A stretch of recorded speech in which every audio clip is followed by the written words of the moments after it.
Hello, everybody. I am Baldwin Burgess. I'm here with Julius Akinyemi. How are you? I'm doing fine. Thank you for having me. Well, it's great to have you. We are in Monaco at the FundForum International in 2013. We're having a great time here. We're talking about a lot of interesting things. This is a base station. This used to be a building with a fence around it. Used to have a big antenna on top of it.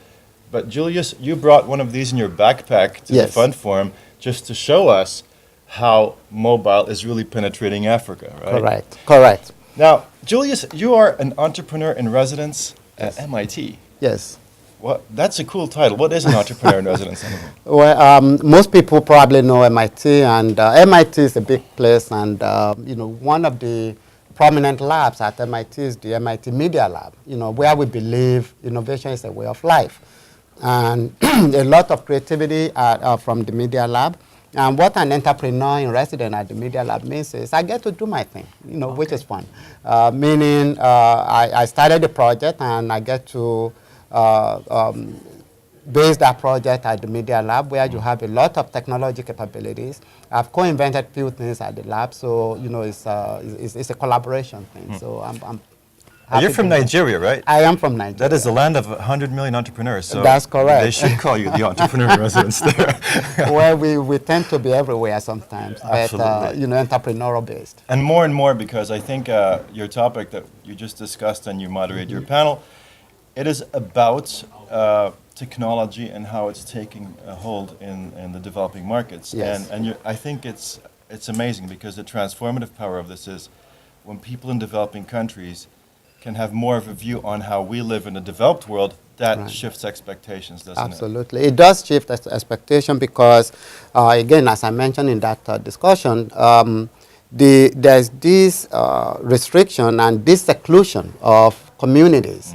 And technology, when you bring in technology that opens up that door of limitation and seclusion, all of a sudden the boundaries fall off. And you can have small farmers that are in the middle of nowhere. Now they can be exposed to New York market, they can be exposed to Tokyo or wherever.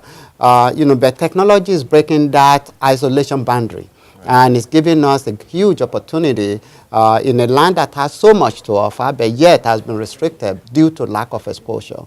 And for that reason, we are hoping that most especially the mobile platform will be able to take us to the next level and be able to open that market, to fund to investors, because it's a win-win situation in the sense that there's so much passive asset, I call it, or non-performing asset, that if we actually work together collaboratively and leverage technology, as I always said, from time to time, every asset owner should be a banker. I mean, should be a customer of a bank, I should say. So from fund management point of view, every asset owner in developing countries should be attractive to you because their assets have been so undervalued for so much. And you now have that a tipping point where the technology is there, the people are ready, we are doing a lot of things to expose them to the marketplace. In some cases, we are creating the market, which is an exciting thing, and the fund managers should be able to look into that.